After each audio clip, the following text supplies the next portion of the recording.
Pada saat ini, awan bencana berubah drastis dan berubah menjadi warna hitam pekat. Petir hitam pekat berkup. Aku merasa bahkan jika petir ini tidak mengenaimu, aku akan terbunuh oleh tekanan hanya dari pembentukan. Ini benar-benar mengerikan. Apakah ini sesuatu yang bisa ditanggung manusia? Tidak ada yang optimis tentang Yemo. Mereka semua merasa bahwa semuanya akan hancur di bawah guntur ini dan tidak ada yang bisa menahan guntur ini. Yemo juga mengecap bibirnya dan menatap Ye Changtian untuk meminta bantuan, tetapi Ye Changtian selalu mengabaikannya. Retak. Guntur dahsyat hitam pekat menghantam Yemo dengan kekuatan penghancur yang mengerikan. Semua orang menutup mata mereka. Tidak tahan melihat adegan kejam seperti itu. Namun yang mengejutkan, semua orang Yemo yang kelelahan tidak berubah menjadi abu oleh guntur kehancuran. Sebaliknya wajahnya menjadi lebih merah dan energik seolah-olah guntur itu tidak menyambarnya, tetapi mengisi dayanya. Hai Master, aku baik-baik saja, aku tidak mati. Ye Changtian menatapnya dengan tidak senang. Tubuhmu adalah tubuh khusus yang aku tempa menggunakan metode khusus. Ia memiliki atribut petir. Bagaimana kau bisa terbunuh oleh petir dengan mudah? Aku tahu bahwa guru tidak akan hanya berdiri dan melihat seseorang mati. Yingzi, sekarang giliranmu. Jangan mempermalukan gurumu. Yemo mengejek Yingzi yang berjalan ke arahnya. Ye Changtian masih sangat lega tentang Yingzi pertama-tama. Ras iblis memiliki fisik khusus dan sangat tahan. Kedua, sebagai keturunan orang bijak agung ras iblis, Yingzi mahir dalam banyak keterampilan unik ras iblis. Jadi bisa dikatakan bahwa tidak akan ada masalah baginya untuk selamat dari 99 kesengsaraan surgawi. Ketika kekuatan Dewa Air Yingzi bergegas ke langit, awan guntur yang menggelora segera berkumpul. Seolah-olah dia merasa malu karena tidak membunuh Yemo barusan. Kali ini kesengsaraan 99 surga datang lebih cepat dan dengan kekuatan yang lebih besar. Elang hati-hati orang ini sepertinya memiliki kecerdasan. Dan dia sepertinya marah. Setelah Yemo mengatakan ini, kerumunan penonton mulai bersemangat lagi. Lihat, itu benar-benar memiliki kecerdasan. Awan perampokan itu terlihat seperti wajah manusia. Betul sekali, dia sangat Sebelum Yingzi bersiap-siap, petir pertama menyambar. Sial, aku belum siap. Yingzi tidak punya masalah menahan kekuatan petir pertama dengan tubuhnya. Hanya beberapa bulunya yang terbakar. 80 petir berturut-turut diblokir oleh Yingzi menggunakan berbagai cara hingga petir dahsyat terakhir. Kali ini petir dahsyat itu lebih dari 2 kali lebih kuat daripada saat Yemo mengatasi kesengsaraan. Melihat awan perampokan lagi. Adegan gigi yang bergema retak begitu jelas. Lihatlah aku, citra dharma dari langit dan bumi. Bersamaan dengan teriakan Yingzi, seekor elang raksasa muncul di langit. Ia bersinar dengan cahaya keemasan dan lebar sayapnya 1000 meter. Guntur ilahi penghancur turun. Dan sayap besar elang raksasa itu berkilauan dan guntur ilahi keemasan bergegas menuju guntur ilahi penghancur. Namun meskipun petir ilahi keemasan itu kuat, itu masih bukan tandingan petir ilahi penghancur dan segera dikalahkan olehnya. Petir hitam penghancur menghantam punggung elang raksasa itu. Gambar dharma elang itu langsung hancur dan seteguk darah menyembur keluar. Meskipun dia sedikit terluka, Yingzi berhasil selamat dari malapetaka di alam dewa dan guntur ilahi memberinya manfaat yang sangat besar. Jaeyun kembali kecewa lagi. Namun, tepat saat akan pergi, kekuatan suci yang sangat kuat dari belakang memanggilnya kembali. Kali ini hukum tertinggi benar-benar runtuh dan bersumpah untuk membunuh salah satu dari mereka. Ini adalah hukum tertinggi, bukan hukum orang acak yang dapat dipanggil dan diberhentikan sesuka hati. Awan perampokan kembali dengan wajah memerah. Yang naik panggung kali ini adalah Long Shen dari murid Ye Changtian dan seorang praktisi seni ilahi emas. Long Qi tidak memiliki pertahanan. Karena teknik emas yang dia latih hanya memungkinkannya untuk menyerang di dunianya, pertahanan paling sempurna adalah serangan. Kali ini, sebelum petir menyambar, Long Qi memimpin dan naga emas membubung ke langit dan langsung menuju awan petir. Namun, sebelum petir ilahi pertama menghantam tanah, itu diambil oleh naga emas dari Long Qi. Kemudian sambaran petir datang satu demi satu. Long Qi membalas pukulan berulang kali. Ada total 80 sambaran petir tetapi tidak satu pun turun. Siapa anak laki-laki ini? Dia sangat garang. Luar biasa, aku menyukainya. Dia benar-benar membubarkan petir itu dengan tiba-tiba. Yang terakhir belum jatuh itu terlalu dini untuk berbahagia sekarang. Long Qi mendongak ke arah Jaeyun yang wajahnya muram. Di atasnya bayangan besar mengangkat kepala dengan ribuan petir menyambar di matanya. Hantu itu memegang alu emas di tangannya dan menghantamkannya dengan keras ke guntur penghancur hitam. Anak baik, dia benar-benar telah mengembangkan teknik emas ke tingkat ini, aku benar tentang dia. Ye Changtian mengangguk kagum. Alu emas itu bertabrakan dengan guntur menyebabkan badai dahsyat yang meratakan beberapa gunung di dekatnya hingga rata dengan tanah. Meskipun kekuatan suci Long Qi akhirnya habis dan dia setengah berlutut di tanah terengah-engah, dia masih selamat dari 99 kesengsaraan guntur dan dengan cara yang begitu dahsyat. Berikutnya adalah Letong yang sedang melatih teknik kayu. Dia telah sepenuhnya menguasai jalan hidup selama ada secercah kehidupan. Dia akan terlahir kembali dengan sempurna. Oleh karena itu, kecepatan petir yang menyambarnya hingga tewas tidak dapat mengimbangi kecepatan di mana dia dibangkitkan. Begitu saja. Dalam keheranan semua orang, Letong berhasil melewati 99 kesengsaraan surgawi. Adapun Xiao Tuhe bersembunyi di dalam bola tanah yang besar tanpa memperlihatkan kepak, dan menolak untuk keluar terlepas dari angin dan hujan. Pada akhirnya hukum tertinggi kembali dengan penyesalan besar. 5 orang melewati kesengsaraan berturut-turut tetapi hukum tertinggi tidak membunuh satupun dari mereka. Ini adalah aib dan penghinaan baginya. Jadi ia memutuskan bahwa jika masih ada seseorang yang ingin selamat dari kesengsaraan, ia akan membunuh orang itu dengan segala cara, ia harus membunuh orang itu. Bab 213 mengatasi kesengsaraan tidak, ini perampokan. Selanjutnya giliran Ye Qingcheng menjadi yang terakhir. Untuk Ye Qingchen He, saudara laki-laki dan Chang Tian sangat menyayanginya. Platform petir kesengsaraan ilahi ini juga disiapkan oleh Ye Chang Tian khusus untuk Ye Qingcheng kalau tidak. Akan sangat merepotkan dan dia tidak akan membangun platform petir kesengsaraan. Qingcheng, apakah kamu siap? Jika tidak saya akan menunggu. Ye Chang Tian memanggil dengan suara lembut. Ye Mo yang berdiri di samping tampak sedih. Tuan, Anda tidak terlihat seperti ini barusan. Aku memohon padamu untuk menyelamatkanku barusan, tapi kau mengabaikanku. Sekarang kamu benar-benar, enyahlah, bisakah kamu seperti Qingcheng? Ye Chang Tian menendang Ye Mo ke samping dan menatapnya dengan tajam. Saudara aku siap. Ye Qingcheng mengenakan baju besi ilahi yang dibuat khusus oleh kamu Chang Tian dan kalung ilahi yang berharga. Anting-anting gelang dan anting-anting di sekitar lehernya memancarkan kekuatan ilahi yang kuat sepenuhnya bersenjata. Pangeran Kaisar ini sangat menyayangi adiknya seperti ini, sungguh tiada bandingannya. Baru saja, murid itu melewati kesengsaraan tanpa senjata sihir apapun. Lihatlah pendekar pedang Qingcheng. Tidak berlebihan untuk mengatakan bahwa barang apapun dari pendekar pedang Qingcheng sudah cukup untuk menjadi harta sekte kita. Ya, kau mendidik pangeran masih tampak khawatir dan berencana untuk mengambil tindakan sendiri. Benar saja setelah Ye Chang Tian melihat Ye Qingcheng berdiri di platform kesengsaraan guntur. Dia benar-benar berdiri dan berdiri di sampingnya seolah-olah dia ingin melewati kesengsaraan bersamanya. Tidak apa-apa, Qingcheng memanggil kesengsaraan petir. Jika berani menyakitimu aku akan membantumu melawannya kembali. Ye Chang Tian meletakkan tangannya di belakang punggungnya terlihat seperti pengawal. Tidak mungkin putra kaisar ingin menjadi pengawal ahli pedang. Jarang membawa pengawal saat melewati kesengsaraan, saya belum pernah menemui hal ini sebelumnya. Apa yang terjadi pada putra kaisar tidak bisa ditebak oleh orang biasa. Ye Qingcheng mengangkat pedang Phoenix langit ungu luan dan kekuatan suci yang sangat dahsyat melonjak keluar dari roh surgawinya. Hukum tertinggi yang baru saja menarik napas tiba-tiba melebarkan matanya. Karena aura ini beberapa kali lebih kuat dari aura sebelumnya. Dan itu juga pada tingkat dewa yang sempurna. Di situ lagi aku sangat kesal jika aku tidak memotong. Aku bukan hukum tertinggi dari alam dewa. Ketika hukum tertinggi mengendalikan awan malapetaka abu-abu putih yang bergulung masuk. Namun, awan malapetaka ini tampak jauh lebih tenang daripada yang sebelumnya. Dan tidak ada rasa kekuatan sama sekali. Itu seperti awan badai biasa, tanpa aura membunuh. Apakah mereka melepaskan airnya lagi? Awan malapetaka ini sepertinya tidak menimbulkan ancaman sama sekali, bahkan tidak seancam malapetaka abadi yang kualami. Hei, kurasa pasti pangeran yang merapal mantra lagi. Sungguh iri memiliki saudara seperti putra kaisar. Salah. Tepat ketika semua orang mengira bahwa Ye Chang Tian diam-diam mengendalikan segalanya, tiba-tiba sebuah suara jernih berteriak gugup. Ini seharusnya menjadi kesengsaraan guntur yang sangat menakutkan. Saya telah melihat beberapa kata tentangnya di sebuah buku kuno sebelumnya. Buku-buku kuno mencatat bahwa ada semacam guntur ilahi yang berbentuk seperti tangga, tidak memiliki momentum. Tenang dan tanpa angin, dan bergerak secara otomatis. Benar, ini adalah guntur ilahi Taiksu. Jenis kesengsaraan guntur ini jarang terlihat sekali dalam 1 miliar tahun. Itu hanya akan muncul jika orang yang mengalami kesengsaraan itu sangat luar biasa. Meskipun awan kesengsaraan ini terlihat sangat tenang dan mengancam, guntur ilahi yang dibawanya mengandung guntur ilahi Taiksu yang membuat semua orang di dunia ilahi iri.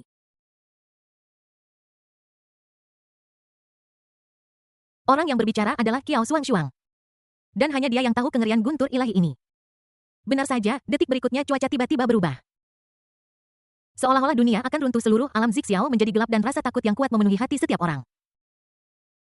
Ye Chang Tian meletakkan tangannya di belakang punggungnya dan menatap langit dengan acuh tak acuh. Pada saat ini pelataran guntur ilahi di bawah kakinya juga meledak menjadi lampu merah membungkus seluruh lapisan tubuh Ye Qingcheng lapis demi lapis. Aura yang terpancar dari platform kesengsaraan petir ilahi sama sekali tidak lebih lemah dari aura petir yang baru saja dialami Ye Mo dan yang lainnya. Melihat situasi ini, semua orang mulai mengungsi dengan cepat, beberapa terbang dengan pedang, beberapa melarikan diri melalui air, dan beberapa melarikan diri melalui bumi. Tiba-tiba semua orang yang menonton di puncak kilin menggunakan semua pengetahuan hidup mereka untuk melarikan diri.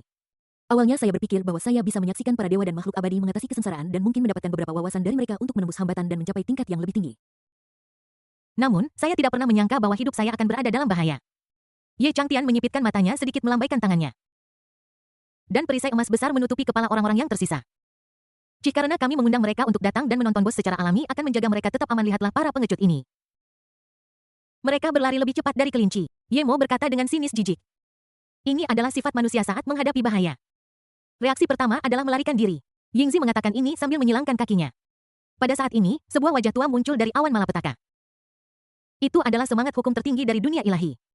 Sepertinya ia tidak tega melihat orang berbakat seperti Ye Qingcheng mati sehingga ia muncul untuk membujuknya. Gadis kecil, kultivasi itu tidak mudah dengan kondisimu, kamu mungkin masih memiliki kesempatan untuk bertahan hidup jika kamu menantang kesengsaraan surgawi agung ini lagi dalam 1000 tahun namun. Bahkan jika kamu telah menyiapkan begitu banyak senjata suci sekarang, kamu tetap akan mati. Namun, Ye Changtian berdiri di samping. Menunjuk hukum tertinggi dengan ekspresi tidak senang di wajahnya dan mengutuk. Kau petir, kau hanya buang-buang waktu bersamaku di sini. Adikku tidak akan mati jika kau terus bicara omong kosong, akan kubungkam mulutmu. Guntur. Hukum tertinggi langsung kehilangan ketenangannya. Ini adalah pertama kalinya seseorang mengatakan bahwa itu bergemuruh setelah menjadi psikis. Di masa lalu, orang-orang sangat menghormatinya. Karena takut akan marah, bahkan mereka yang dihormati sebagai Raja Dewa pun masih seperti ini.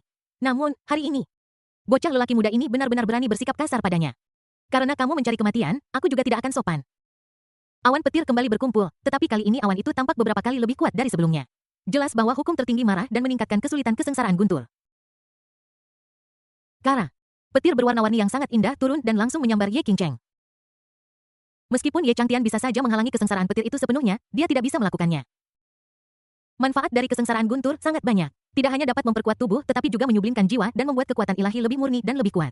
Oleh karena itu, Ye Changtian hanya bisa menghalangi sebagian dari kesengsaraan Guntur yang tidak bisa ditanggung Ye Qingcheng untuknya. Kekuatan Guntur ilahi Taiksu sangat besar. Di bawah kesengsaraan Guntur, seluruh platform Guntur kesengsaraan ilahi hancur menjadi terak. Gunung Kilin tidak ada lagi dan semua senjata ajaib Ye Qingcheng rusak. Dia sendiri juga terluka parah dan jatuh ke tanah. Bodoh dan tidak kenal takut. Melihat Ye Qingcheng di ambang kematian, hukum tertinggi mendengus dingin dan berencana untuk mundur. Namun, pada saat ini sebuah tangan besar di kehampaan mencengkeram asalnya dengan erat. Membuatnya tidak dapat bergerak sama sekali. Kamu mau melakukan apa? Ini adalah pertama kalinya hukum tertinggi digenggam oleh seseorang. Kamu harus tahu bahwa hukum tertinggi adalah tubuh ketiadaan dan bahkan Raja Dewa tidak dapat menggenggam tubuhnya sendiri. Namun hari ini, seorang pria biasa memahami asal-usul yang membuatnya merasa sangat gugup. Kamu ingin pergi hanya karena kamu menyakiti saudara perempuanku. Anda tidak perlu meminta maaf dan memberi hadiah atau semacamnya. Ye Changtian memiliki senyum jahat di wajahnya. Minta maaf Berry, hadiahku di sini untuk membantumu mengatasi kesengsaraanmu jika kamu terluka saat melakukannya. Bukan urusanku. Namun hukum tertinggi tidak berani mengatakannya dengan lantang karena dia takut pria itu akan tidak senang dan membunuhnya. Apa-apa yang kau inginkan? Hukum tertinggi bertanya dengan hati-hati namun. Ye Changtian memiliki ekspresi kemenangan di wajahnya. Karena kamu tidak punya apa-apa untuk diberikan kepadaku, aku akan memberimu beberapa kekuatan Taiksu. Mata hukum tertinggi membelalak. Kekuatan kehampaan itu adalah salah satu dari 3 kekuatan besar di alam dewa. Dia memiliki jumlah yang terbatas, beraninya dia memintanya. Berikan atau tidak, Ye Changtian terus menekan langkah demi langkah. Jika kamu tidak memberikannya kepadaku, aku akan mengambilnya sendiri. Ketika hukum tertinggi mendengar ini, dia punya firasat buruk. Bagaimana saya bisa mengambilnya sendiri? Itu berarti saya harus bunuh diri dan kemudian mengekstraknya dari tubuhnya. Sini, berapa banyak yang kamu mau? Hukum tertinggi bertanya dengan suara menangis. Tidak banyak, hanya sedikit setengah dari milikmu akan cukup. Di bawah tekanan, hukum tertinggi tidak punya pilihan selain tunduk dan dengan jujur menawarkan kekuatan ilahi Taiksunya yang berharga. Bukan sampai sekarang hukum tertinggi mengerti bahwa ini bukanlah kesengsaraan bagi orang lain, melainkan kesengsaraan bagi dirinya sendiri. Geng perampok ini. Baiklah, ini sudah setengah jalan. Hukum tertinggi memandang Ye Changtian di sampingnya dengan hati-hati. Jangan pelit, beri aku lebih banyak. Hanya itu yang aku punya, jika kamu memberiku lebih, itu akan hilang. Jangan kira aku tidak tahu bahwa kekuatan Taiksu milikmu dapat diperbarui. Beri aku lebih banyak dan kamu bisa tumbuh kembali. Ye Changtian berpegang pada hukum tertinggi dan menolak untuk menyerah. Menggunakan ancaman dan bujukan. Akhirnya di bawah tekanan, roh hukum tertinggi akhirnya menyerahkan kekuatan ilahinya yang terakhir. Ia ambruk ke tanah dengan lemah tubuhnya hampir transparan. Jangan pura-pura mati, ini adalah biaya perjalananmu, cepat pergi. Ye Changtian menyuntikkan sedikit kekuatan ilahi Taiksu ke dalam tubuh hukum tertinggi yang hampir transparan dan berkata dengan tidak sabar. Roh hukum tertinggi menerima jejak kekuatan ilahi itu dan segera berubah menjadi setetes air dan melarikan diri dari tempat masalah ini. Bab 214, anggap saja dibajak olehku. Melihat puncak kilin yang hancur, Ye Changtian merasa sedikit melankolis. Untungnya, dia menggunakan kekuatan sucinya untuk memberkati tanah ini, dan hanya puncak kilin yang rusak. Jika tidak, seluruh Lingshuang Fairyland akan hancur. Kemudian Ye Changtian meniupkan napas udara abadi ke telapak tangannya, dan detik berikutnya gunung-gunung bangkit dari tanah lagi, dan pepohonan. Burung-burung dan binatang-binatang terlahir kembali. Sungguh menakjubkan, ini adalah keterampilan magis. Jika kita berbicara tentang keajaiban, kita harus melihat Kaisar. Saat ini Ye Qingcheng yang tubuhnya sedang diperbaiki. Juga membuka matanya meskipun sebagian besar luka di tubuhnya telah diperbaiki. Kekuatan ilahi Taixu sangat sombong dan tak tertandingi meskipun Ye Qingcheng memiliki berkat kekuatan batas. Dia tidak dapat memperbaikinya untuk digunakan sendiri untuk sementara waktu. Ketika Ye Qingcheng melihat puncak kilin yang dipulihkan, dia juga sangat terkejut. Kalian semua harus mundur dan menyerap guntur setelah 20 tahun.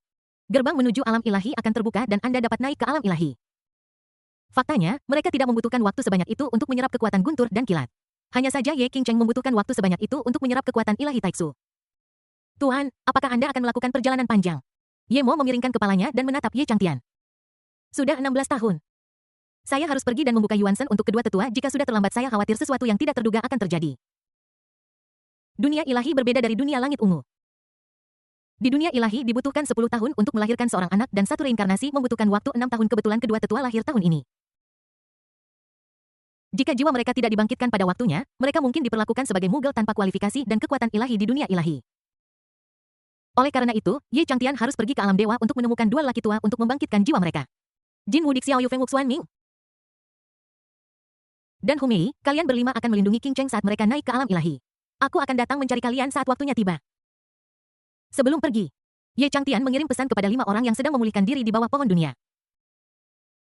Oke, Saudara Cheng, saya sudah menjelaskan semua yang perlu dijelaskan. Saya masih perlu menyusahkan Anda untuk membuka jalan menuju alam dewa agar kami bisa kembali ke alam dewa. Cheng hampir memuntahkan tehnya. Ternyata orang ini punya motif tersembunyi mengundangnya minum teh. Membawa orang kembali ke alam dewa melanggar hukum surgawi. Jika Anda tidak hati-hati, ini bukan hanya masalah kehilangan pekerjaan, Anda harus pergi ke platform pembantaian dewa. Bos, kamu tidak benar-benar akan pergi ke alam dewa kan? Cheng menegaskan lagi dan lagi, benar. Ye Changtian mengangguk dengan mantap. Tapi ketika kita sampai ke alam dewa, kita tidak akan bisa melewati 4 dewa gerbang besar. Jangan khawatir keempat orang itu tidak bisa melihatku. Sudut mulut Cheng berkedut. Jika kamu bilang mereka tidak bisa melihatnya, maka mereka tidak bisa melihatnya. Mereka adalah 4 pria kuat di alam ilahi awal, dan keterampilan yang mereka praktikkan semuanya berhubungan dengan kesadaran ilahi.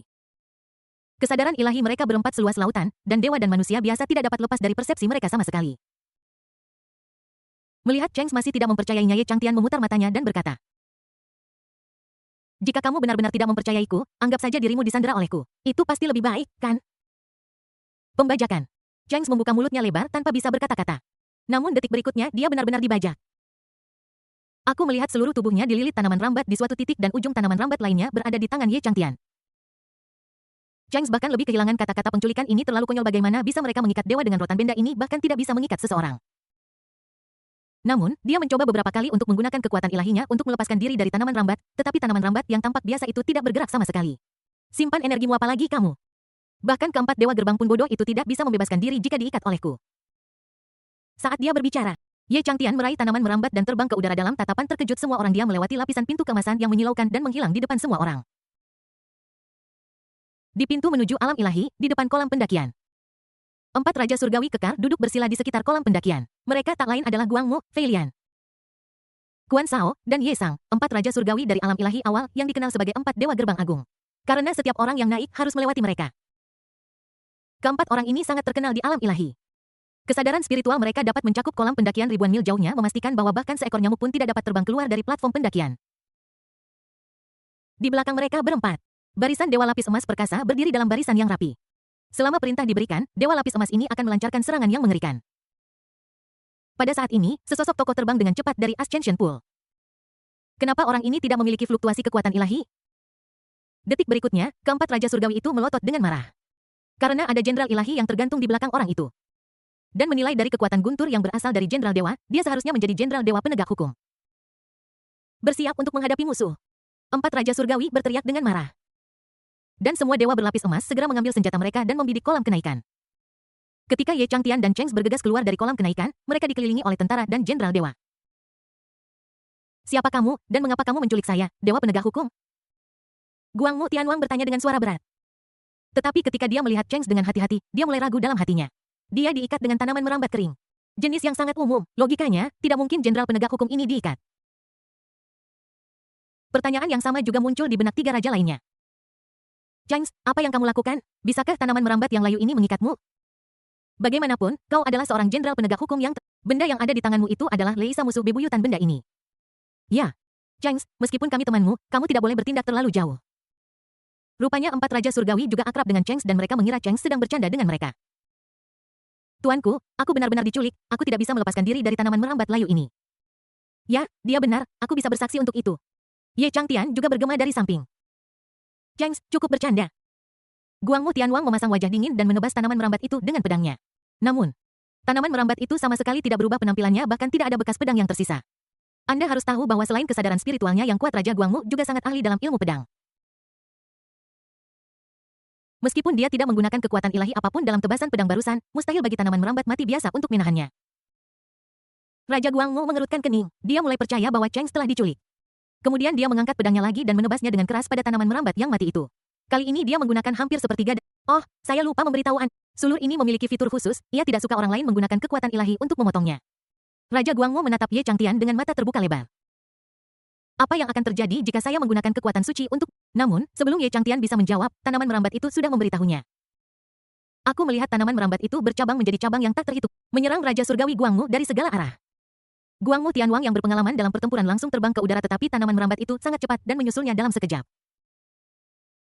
Tak terhitung jumlahnya tanaman merambat datang dari segala arah, dari tanah ke langit dan dari udara. Mereka kuat dan sangat cepat. Sungwangmu Tianwang diikat seperti pangsit dengan tongkat rotan. Pada saat ini semua orang percaya kata-kata Changs. Tanaman merambat ini memang tidak bisa dipotong. Jika tidak takut pada pedang, maka aku ingin melihat apakah ia takut pada api. Senjata sihirnya yang paling terampil adalah labu api surgawi yang berisi api surgawi yang sangat panas, dan dewa serta manusia biasa akan mati jika menyentuhnya. Aku melihat api ungu menyembur keluar dari labu Yesang. Tetapi api itu tampaknya sangat takut pada tanaman rambat. Sebelum menyentuh tanaman rambat, api itu kembali ke labu seperti tikus yang ketakutan dan tidak akan muncul, tidak peduli bagaimana Yesang memanggilnya. Ye Changtian menatap tanaman rambat itu dengan ekspresi terkejut. Sulur ini diambil dari pohon dunia. Ye Changtian awalnya tidak menganggapnya serius, tetapi dia tidak menyangka akan sekuat ini. Hei, sungguh harta karun. Detik berikutnya, Ye Changtian menarik kembali tanaman merambat itu dan memainkannya dengan hati-hati. Perlahan sosoknya menghilang dari pandangan semua orang. Seolah-olah dia tidak pernah berada di sini. Keempat Raja Surgawi dengan cepat menggunakan indera spiritual mereka untuk mencari, tetapi bahkan setelah mencari seluruh kolam kenaikan mereka tidak dapat menemukan jejak Ye Changtian. Seolah-olah orang ini telah menguap di tempat. Bab 215, bagaimana aku bisa menyakitimu? Di sudut barat laut alam dewa, di alam dewa Tianyang, kota Liang. Kota Liang ini adalah salah satu dari 8 kota utama wilayah dewa Tianyang. Terletak di pusat wilayah dewa Tianyang dan terhubung dengan baik. Ini adalah salah satu penggerak ekonomi wilayah dewa Tianyang. Pada saat ini di sebuah warung makanan ringan, seorang pemuda yang tampak baru berusia sekitar 20 tahun sedang memikirkan kehidupan dengan sumpit di mulutnya. Itu tidak benar, kakek dan kakek seharusnya sudah mencapai alam para dewa. Tidak ada alasan meskipun mereka masih bayi dan belum lahir di dalam kandungan. Aku seharusnya bisa merasakannya. Sepertinya aku masih harus pergi ke dunia arwah. Pria muda itu adalah Ye Changtian yang baru keluar dari pengasingan, setelah bergumam pada dirinya sendiri. Dia menundukkan kepalanya dan mulai makan lagi. Cepat, ini waktunya membayar biaya perlindungan Bos Liu. Anda tidak membayarnya bulan lalu. Jika Anda tidak membayarnya penuh, saya rasa Anda tidak ingin bekerja di kota Liang lagi. Ye Changtian tertegun sejenak. Dia mengangkat kepalanya dan melihat sekeliling. Saya memang telah tiba di alam para dewa. Jika Anda tidak tahu, Anda akan berpikir Anda telah pergi ke tempat yang salah dan tiba di bumi fana. Pemilik kios dengan cepat mengeluarkan sekantong besar kristal ilahi dan menyerahkannya. Menunjukkan senyum yang menyanjung. Kristal ilahi ini adalah mata uang universal dari dunia ilahi. Tidak hanya dapat diperdagangkan tetapi juga digunakan untuk kultivasi. Dan tas bos yang penuh dengan kristal ilahi pasti bernilai setidaknya puluhan ribu yuan. Untuk bisnis kecil seperti miliknya, mengeluarkan begitu banyak kristal surgawi dapat dianggap sebagai keuntungannya selama beberapa bulan. Namun, pria berjanggut itu mengguncang tas itu dan menendang bosnya. Sangat sedikit, bagaimana Anda bisa mengirim pengemis? Pria berjanggut itu mencibir Bud Nisnu. Ini persis seperti angka yang Anda sebutkan kemarin, tidak kurang 1 sen pun. Bos Liu terhuyung-huyung keluar dari reruntuhan dan menjelaskan. Itu harga kemarin, harganya akan menjadi 2 kali lipat hari ini. Ketika Bos Liu mendengar harga yang dikatakan pihak lain, dia terduduk di tanah. Dia naik ke sini 10.000 tahun yang lalu. Dia mengira dunia ilahi akan menjadi tempat yang sangat indah. Namun, dia salah. Dia sangat salah. Dalam 100 tahun pertama setelah datang ke sini, mereka bertiga ditugaskan untuk bekerja di tambang. Setelah akhirnya bertahan selama 100 tahun dan mengumpulkan sejumlah, mereka bertiga membuka warung kecil ini di kota Liang. Saat ini, dia tidak lagi ingin mendominasi dunia, asalkan keluarganya bisa hidup dalam kedamaian dan stabilitas. Ini adalah keinginan terbesarnya. Namun, 100 tahun yang lalu, istrinya diperhatikan oleh seorang pemuda dari keluarga itu karena penampilannya yang luar biasa dan dipaksa mati. Dan sekarang mereka menghadapi kesulitan ini lagi. Jika mereka diberi kesempatan untuk memulai dari awal, mereka tidak akan memilih untuk naik bahkan jika mereka meninggal karena usia tua di dunia bawah. Dunia ilahi ini hanyalah neraka tempat orang dimakan tanpa meninggalkan tulang apapun. Bos Liu, bukankah itu hanya 100.000 yuan? Jika kamu tidak punya, aku bisa membayarnya kembali untukmu. Pada saat ini, seorang sarjana tampan berpakaian cerah dan memegang kipas lipat berjalan keluar dari kerumunan. Tapi aku masih kekurangan seorang pembantumu, yaitu putrimu. Sarjana berwajah pucat itu mencondongkan tubuh ke depan dengan senyum licik di wajahnya. Youyu berada di grup yang sama. Lupakan saja ide ini. Aku tidak akan pernah memberikan putriku kepadamu bahkan. Pemilik warung berdiri dan menghunus pedangnya. Ini adalah sedikit harga dirinya yang terakhir. Garis merah terakhir. Dan itu adalah putrinya. Hai. Apa yang ingin kau perjuang? Sarjana berwajah pucat itu menunjukkan ekspresi jijik. Ayolah, jangan bunuh aku. Saat cendekiawan pucat itu melambaikan tangannya, 4 atau 5 preman dari alam dewa surgawi mengepungnya. Tentu saja. Meskipun sarjana berwajah putih memiliki dukungan yang kuat, dia tidak berani melanggar larangan Raja Ilahi. Selama ada orang di kota yang melanggar larangan Raja Dewa akan segera mengetahuinya bahkan jika itu menjangkau alam yang tak terhitung jumlahnya. Raja Dewa hanya membutuhkan sebuah pikiran dan orang yang melanggar larangan akan dibunuh di tempat. Mendengar pihak lain mengatakan bahwa dia berasal dari rumah Yin Hua, Ye Changtian di samping mengungkapkan senyum main-main. Dia hanya mencari masalah untuk Yin Hua Mansion. Dan sekarang dia mengirimkannya ke depan pintunya tanpa alasan. Tamu, silakan pergi dulu. Saya akan mentraktir Anda meja ini. Jadi saya tidak akan menagih Anda. Bos yang memegang pedang itu menatap Ye Changtian dengan nada meminta maaf. Ye Changtian menatapnya dalam-dalam dan aura kematian yang kuat terpancar di matanya. Bos, ini sangat lezat. Aku mau 2 mangkuk lagi. Ye Changtian menghabiskan makanan di tangannya dalam beberapa gigitan, lalu menyerahkan mangkuk kosong itu kepada bos. Enya, dari sini, kau tidak bisa melihat situasinya dengan jelas. Percaya atau tidak, aku juga akan membunuhmu. Pria berjanggut itu menjatuhkan mangkuk di tangan Ye Changtian tanpa mengucapkan sepatah kata pun. Ye Changtian menyipitkan matanya dan berkata dengan dingin. Aku paling benci ketika seseorang menggangguku saat aku sedang makan, khususnya ketika mereka menjatuhkan mangkukku. Saat ini, orang yang lewat dengan hati-hati terkejut menemukan bahwa meja, kursi, dan bangku telah mulai tertutup embun beku. Pria berjanggut itu juga mundur beberapa langkah karena ketakutan. Youyu. Jangan datang ke sini, aku adalah putra ketiga dari rumah Yin Hua, jika kau menyakitiku kau akan menderita. Sarjana berwajah pucat itu mundur selangkah demi selangkah. Menyakitimu, akak, bagaimana bisa aku menyakitimu? Suara Ye Changtian sangat dingin. Dan orang-orang dalam jarak 100 mil merasa seolah-olah mereka telah jatuh ke dalam ruang es. Mereka semua adalah dewa dan ini adalah alam para dewa yang membuat mereka merasa sangat dingin. Anda bisa membayangkan berapa banyak energi yang telah dilepaskan Ye Changtian. Tetapi ketika dia mendengar Ye Changtian mengatakan bahwa dia tidak akan menyakitinya, sarjana berwajah pucat itu berdiri lagi, menunjuk Ye Changtian dengan sikap arogan dan berkata, "Karena kamu tahu siapa aku, kenapa kamu tidak?" Sebelum dia bisa menyelesaikan kata-katanya, kilatan darah muncul. Sarjana berwajah pucat dan antek-anteknya semua membeku di tempat mereka, mata mereka terbuka lebar. "Aku akan membunuhmu sekarang juga." Setelah beberapa lama, beberapa kepala menggelinding ke tanah. Dari tubuh beberapa orang, cahaya putih terbang ke segala arah. Namun, karena Ye Changtian telah membunuh mereka, bagaimana mungkin dia membiarkan arwah mereka pergi? Aku melihat cahaya putih berkelebat di telapak tangannya dan jiwa-jiwa itu tersedot ke telapak tangannya satu demi satu seperti ditarik oleh magnet. Kemudian Ye Changtian mengambil botol di tanah dan mengunci mereka di dalamnya. "Kamu melanggar larangan Dewa Raja dengan membunuh orang secara acak di kota. Kamu tidak bisa lolos." Roh di dalam botol itu meraung. "Hei, sudah lama sekali dan roh Raja Ilahi belum tiba juga. Apa kau tidak merasa aneh? Jangan khawatir, aku akan mengantarmu pulang secara pribadi. Tuan muda ketigaku." Setelah mengatakan itu, Ye Changtian mengambil botol dan dengan angkuh pergi dari warung. Bos Liu, yang masih linglung, terkejut dan terbangun dengan cepat mengemasi barang-barangnya dan membawa putrinya bersamanya untuk melarikan diri. Dia tidak tahu siapa pemuda itu, tetapi dia tahu bahwa tuan muda ketiga dari rumah Yin Hua meninggal di sini, dan rumah Yin Hua pasti akan menyebabkan masalah baginya selanjutnya. Namun, dia tidak tahu bahwa rumah Yin Hua tidak akan pernah menyebabkan masalah baginya lagi. Bab 216, dari mana asal roh babi hutan? Saat ini, aula rumah Yin Hua dipenuhi dengan para tetua dari semua pihak. Tuan muda ketiga rumah Yin Hua dipenggal di jalanan.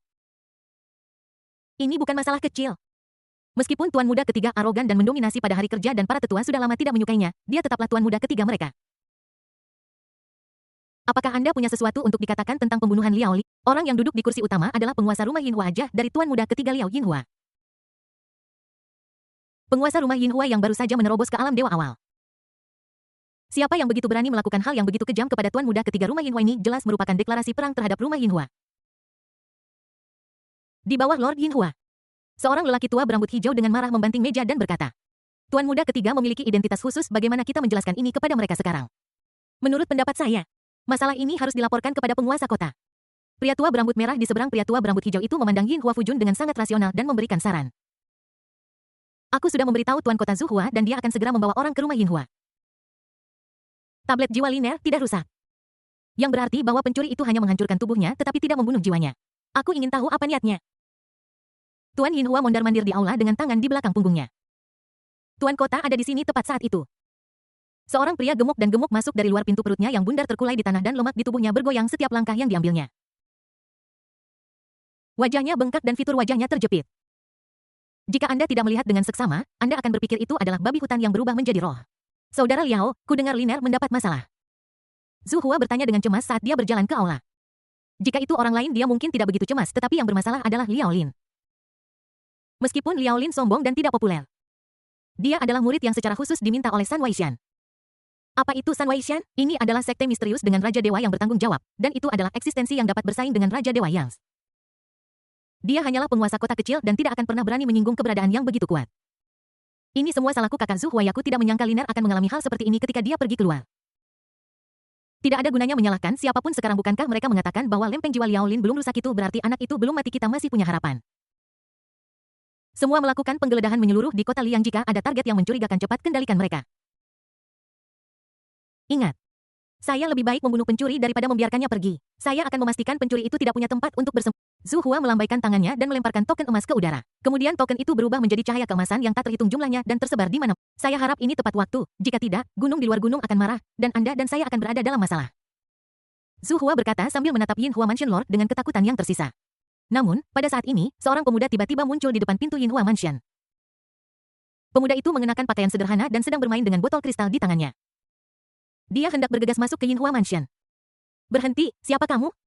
Dua penjaga menghalangi Ye Changtian di luar pintu. Saya memiliki sesuatu yang penting untuk didiskusikan dengan tuanmu, tolong beritahu saya. Dari mana anak liar ini berasal? Tuan rumah tidak menerima tamu hari ini.